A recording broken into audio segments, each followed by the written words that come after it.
Hoje, o jornal Estado de São Paulo publicou um editorial em que acusa o presidente Lula de usar o movimento dos trabalhadores rurais sem terra como instrumento de vingança. O jornal criticou o apoio explícito do Poder Executivo ao evento promovido pelo MST no último fim de semana em São Paulo, que contou com a presença do primeiro escalão do governo. Abre aspas. Além da ligação atávica entre PT e MST, a chancela de Lula às práticas do grupo já havia ficado evidente quando o presidente fez questão de levar a tiracolo o chefão do MST, o notório João Pedro Stedley, em sua comitiva durante viagem à China. Fecha aspas. Em outro trecho do editorial, o Estadão diz que, abre aspas, à medida que o tempo passa, Lula parece cada vez mais empenhado em deixar claro para o país que aquele líder de uma formidável frente ampla em defesa da democracia não passou de uma personagem que ele inventou para posar de pacificador de uma sociedade profundamente dividida. Fecha aspas. Fernão, o que você achou desse editorial? Antes tarde do que nunca, né? Mas isso sempre foi assim. O MST é uma criatura do Lula, né? Basta ver que, enfim, ele durante todo o governo Bolsonaro, ele ficou sem gasolina, ele ficou sem o dinheiro que financia essas invasões, né? Isso sempre foi assim, desde lá de trás, desde o Fernando Henrique, né? O MST, como todos os outros empreendimentos, né, cresce ou não em função do resultado que ele produz. Então, se você invade e ganha terra, né, se você vai ter cada vez mais sem terras, né, porque é uma maneira fácil de você ganhar terra, né? E você parou de fazer isso, parou a tapiação, aquilo murcha. Basta expor ao sol, é vampiro, né? Basta você expor ao sol, aquele explode, vira pó, né? E sobre o outro aspecto, vingança, quer dizer, o Lula sempre usou isso tudo como vingança da condição dele. Ele nunca conseguiu superar isso e se tornar uma pessoa grande, né? Um homem grandioso, né, para empurrar o país para frente, né, de olhar para a sua própria situação como um homem que saiu lá da seca do Nordeste e veio para São Paulo e acabou virando presidente da República. Nada disso apaga essa amargura, né, que ele cultiva, né, cuidadosamente, né, de estar sempre agredindo, sabotando quem está mais adiante que ele, né? Quem venceu na vida, quem venceu pelo seu próprio mérito, né? O maior horror que o Lula tem, e expressa isso em cada um dos seus atos, e agora, mais do que nunca, é ao mérito. Qualquer pessoa que faz qualquer conquista pelo seu empenho pessoal, pelo seu trabalho pessoal, ele derruba o quanto ele pode, né? E toda a entourage dele é de pessoas que foram arrastadas nessa base, né? Porque ou fizeram alguma porcaria e receberam como prêmio uma estatal, né? É tudo gente que trabalha no tapetão. Então, essa é uma característica permanente do Lula, né, que se agrava com a velhice. E nós estamos pagando o preço disso. Quer dizer, com 5 meses de governo, nós estamos desse jeito. Imagine com 4 anos. Né? Onde é que vai parar isso? Bom, agora 18h29, já temos mais de 60 mil pessoas nos acompanhando. Muito obrigada. Aproveite, dê o seu like, faça a sua inscrição em nosso canal, deixe seu comentário. Bom, nós estávamos falando aqui há pouco sobre o apoio de Lula ao MST e nós vamos continuar neste assunto. O apoio agora vai muito além da participação ativa em eventos. A partir desta semana, o governo começará a liberar a concessão de rádios comunitárias para o movimento. Em uma publicação do site oficial do MST de agosto de 2022, o movimento contava com 15 rádios. O Partido Liberal se manifestou nas redes sociais. Abre aspas. Enquanto as invasões de terra tomam proporções devastadoras, o agro perde cada vez mais espaço.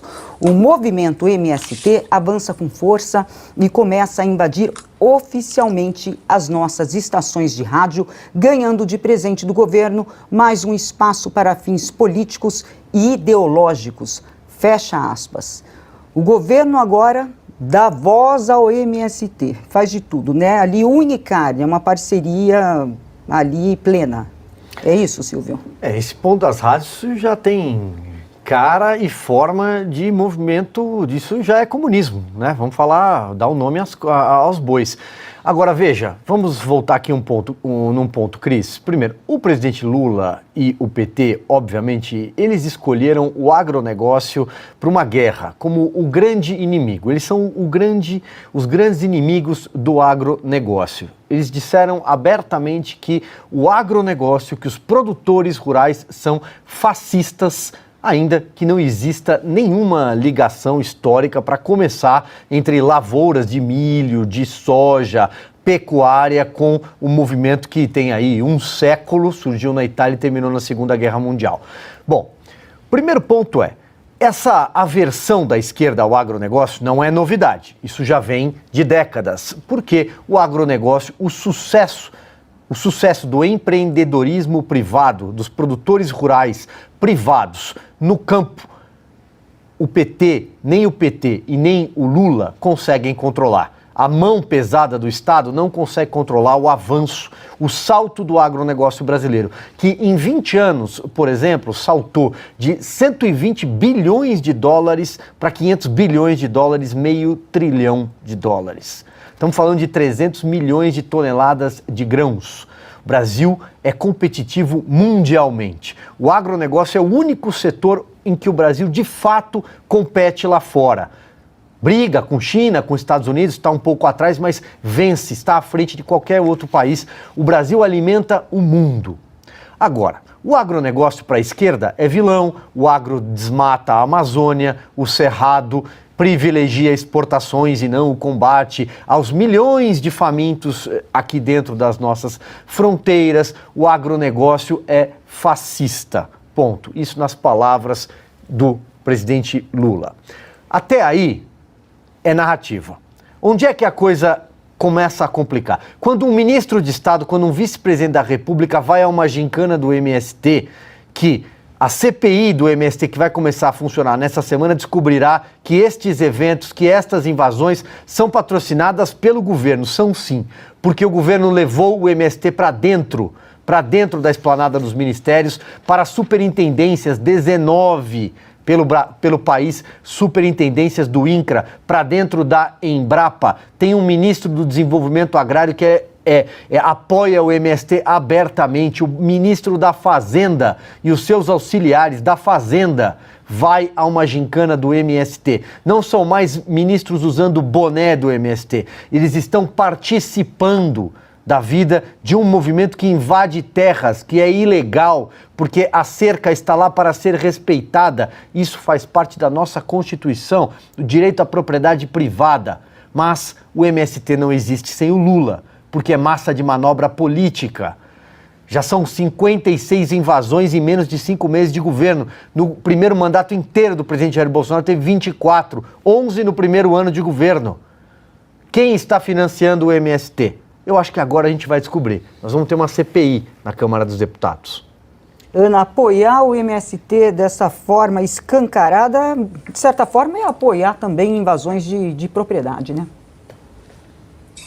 Não apenas, eu ia seguir por essa linha do Silvio, é exatamente o que acontece, né? Você demonizar, não é só apoiar o MST, que é um movimento terrorista, é você demonizar o agro, você demonizar aquele setor que hoje é o grande coração, né, que pulsa aí, que alimenta todas as nossas artérias econômicas do Brasil, alimenta programas sociais, programas, né, econômicos, não apenas no Brasil, mas que dá uma cara positiva, honesta e trabalhadora, né, e de progresso ao mundo, né? Muita gente olha para o Brasil agora, muita gente sabe quem é o presidente, o atual presidente, muita gente sabe o que foi a Lava Jato rompeu barreiras, rompeu fronteiras e chegou aqui nos Estados Unidos e em grande parte do mundo. Então, todo mundo sabe que tipo de partido é o Partido dos Trabalhadores. E eles precisam demonizar o agro justamente porque eles, como o Fernão estava dizendo, é gente que trabalha, é gente que está de sol a sol, alimentando não apenas suas famílias, as suas comunidades, né? Ali a sua comunidade local, mas empreendendo de uma maneira que coloque o Brasil com uma cara de nação séria, não apenas um país que produz, mas uma nação séria. E a agenda que nós estamos sempre mostrando aqui deste PT, né, que é um PT naftalina, que é um PT linkado com o que deu errado, tudo que deu errado no mundo, os bolcheviques, o comunismo, nós não estamos discutindo uma agenda econômica mais para a direita, mais para a esquerda, uma social-democracia, uma rede de proteção maior ou menor do Estado, um programa social que gaste mais, que gaste menos. Nós não estamos discutindo isso. Não estamos discutindo um partido, políticas e reformas de um partido de centro-esquerda. Nós estamos discutindo com comunistas. Comunistas. Eu vou bater nessa tecla todos os dias aqui, porque não tem outro nome. Nós estamos mostrando a agenda de comunistas bolcheviques, de soviéticos que querem a censura, que querem explodir o teto de gastos, que querem desrespeitar a Constituição, que não estão nem aí para a agenda econômica, não estão nem aí para verdadeiras agendas sociais que ajudam os pobres, os mais necessitados.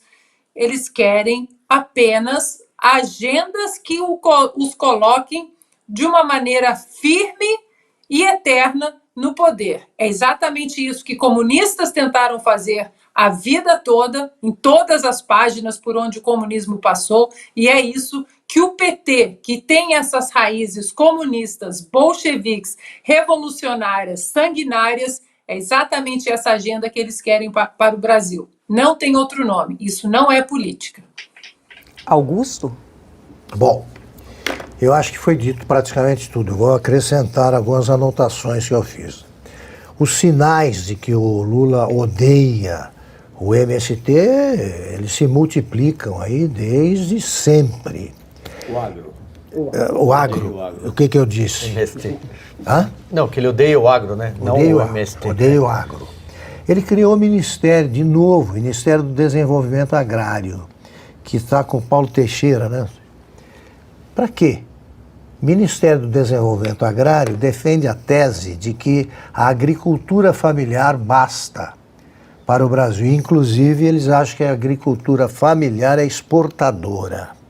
Pode substituir o agronegócio. Quem pensa assim é um caso clínico. Você tem que internar o sujeito. Então, o Lula acha, eles vão prestigiar nas quermesses do vigaristas, do MST, você tem sempre uma feira. É uma feira. Você vai lá, tem comida produzida por eles. Aquilo não alimenta nem a própria feira. O próprio pessoal que está lá. O Stedley na China foi o sinal mais claro de opção que o Lula podia ter dado. O que ele foi fazer lá? Participar de alguma reunião? Qual? Com quem? Com o Ministério da Agricultura, com quem cuida da agricultura da China? Sei lá. Foi para ser fotografado e dizer, olha aqui, é isso o que o Lula prefere. O que o MST prega aconteceu, por exemplo, no Rio Grande do Sul, que foi a multiplicação do minifúndio. Quais foram as consequências aí? O Rio Grande do Sul sofreu um impacto negativo econômico que vai fazer com que o Estado se esforce durante décadas para recuperar o que perdeu. Os gaúchos que perceberam que você vai, pelas heranças sucessivas, o cara lá, o neto do fazendeiro, ficava com 10 alqueires. Você com 10 alqueires não vai longe. Eles migraram. Você tem gaúchos no Paraná, você tem gaúchos em todo o Brasil, mas você tem na zona do agro toda, Paraná, Santa Catarina, Mato Grosso, cidades fundadas há 40 anos por eles. Nessas cidades que eu tenho visitado muito, não há pobreza agressiva. Você não vê, claro que tem gente pobre, mas não há o mendigo, os caras pedindo esmola na rua. É o Brasil do futuro. É o Brasil do futuro. E você tem falta de mão de obra, você tem pleno emprego, falta mão de obra qualificada, eles procuram agora entre venezuelanos. Isso é o MST, o agronegócio, acusado pelo Lula, não só de fascista, como de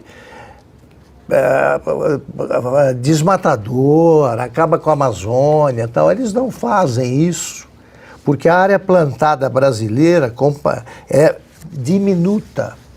Você compara com qualquer país europeu, é um milagre da tecnologia e da competência. E ele continua preferindo o MST. O ministro da Agricultura, eu soube agora, que é o Favro. Favro, que iria à AgriShow. Né? Isso. Ele não foi, porque ele não foi desconvidado. Ali foi o seguinte, ele iria para a festa de abertura. O Bolsonaro comunicou que iria também. O ministro disse não queria encontrar o Bolsonaro. Os organizadores propuseram que ele fosse em outro dia. Ele falou, não, eu quero ir à abertura sem o Bolsonaro. Os organizadores mandaram andar o ministro da Agricultura. Não quer ir? Não vai. Porque a única reivindicação do agronegócio é que o governo não prejudique. O negócio não precisa ajudar. Eles não pedem nada. Eu passei pelo Mato Grosso, sabe o que eles querem? Auxílio para a formação de brigadas de incêndio pelos próprios fazendeiros. A turma que fala, não, eles estão acabando com o Pantanal. O Pantanal, aqueles incêndios que ocorrem, são provocados pela natureza, pela estação, pela temperatura. Quem apaga são as brigadas de incêndio formadas por eles. Então, além de injustiçados, eles são abandonados pelo governo, porque atender a essa reivindicação não é difícil. O Lula, ele não quer saber, todo o tempo ele agora fala num tom colérico. Ele está bravo com alguma coisa. Quando ele fala de inimigos, o tom sobe. O Lula só se ama. Ele ama Lula. Agora a Janja, sobra aí para a Janja também.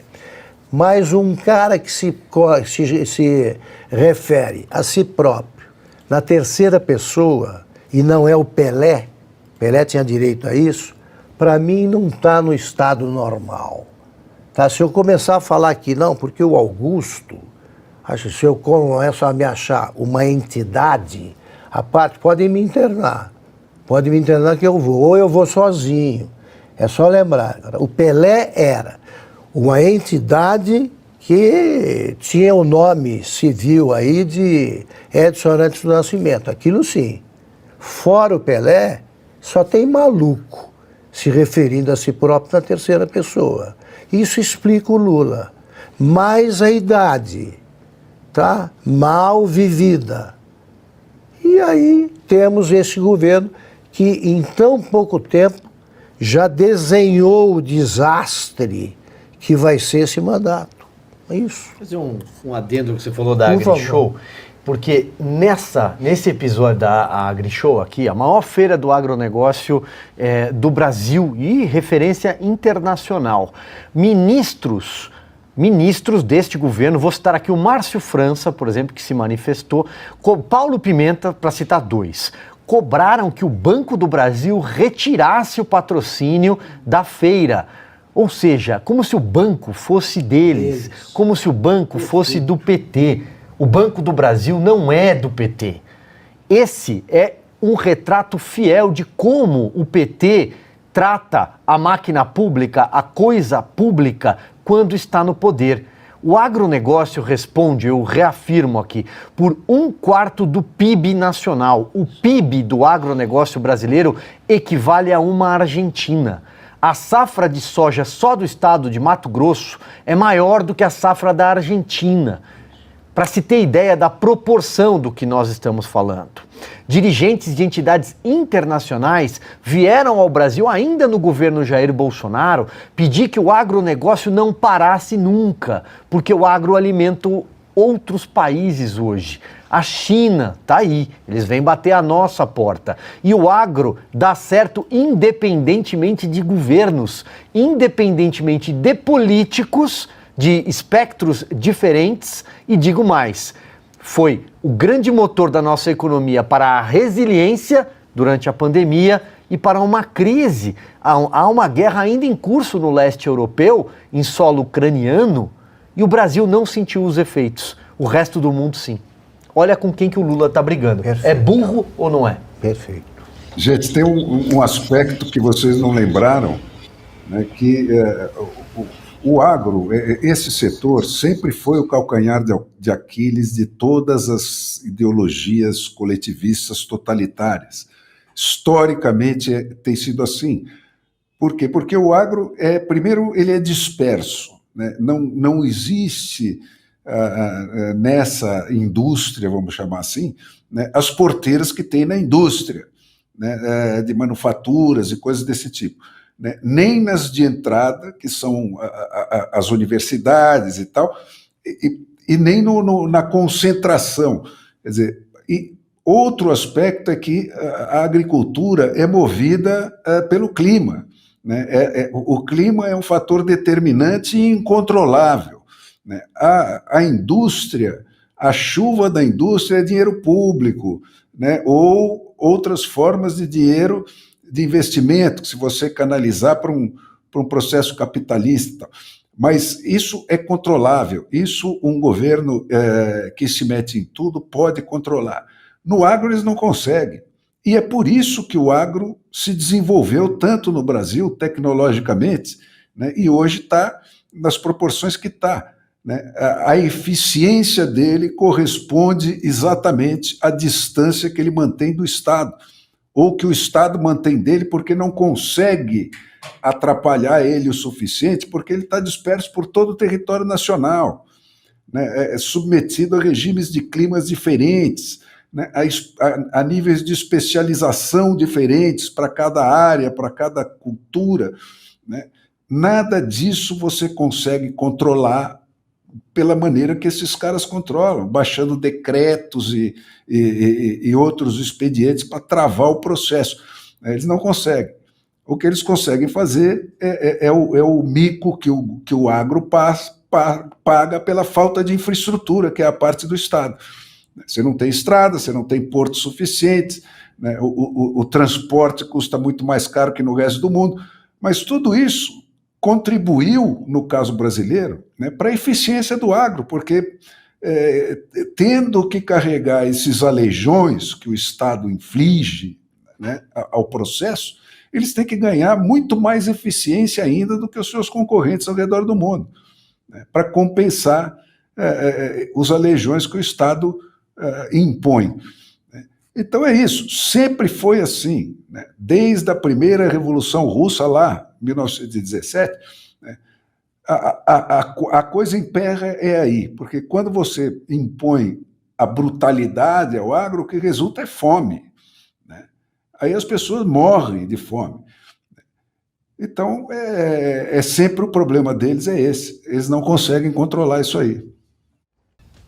Pessoal, aproveitando que você está aí assistindo a nossa programação, eu vou falar rapidinho dessa cápsula que vai te ajudar a resolver as famosas dores nas juntas, dor no corpo, artrite, artrose, reumatismo e fibromialgia. Ora Pronobis da Vitae Gold, não é isso, Renata? Isso mesmo, Silvio. Dor a gente não pode se acostumar. Sentiu dor, independente de idade, vai fazer um tratamento. O Ora Pronobis da Vitae Gold tem um diferencial, ele é super concentrado, vai direto no foco da sua dor e acaba com ela muito mais rapidamente. Ou seja, se você tá aí com esses sintomas de dor no corpo, já tá com dificuldade para fazer as tarefas básicas do dia a dia, ligue 0800 291 2200. E ele é um suplemento super completo, então além de ele ajudar você com as dores, ele tem mais vitamina C que a laranja, ele tem ferro, mais ferro do que uma beterraba e um espinafre, imagina só, e mais concentração de proteína do que você imagina. Agora, tem que aproveitar uma coisa, viu, Silvio? Só para quem ligar agora tem uma promoção especial. É mesmo? É, ligou no nosso 0800 291 2200, você vai ter 70% de desconto no seu Ora Pronobis Vitae Gold concentrado. Comprou Ora Pronobis? De presente você leva o colágeno tipo 2, que vai ser uma segunda ação para suas dores, suas articulações. Então aqui é um sucesso garantido contra a dor que você vem sentindo. 0800 291 2200, Ora Pronobis da Vitae Gold.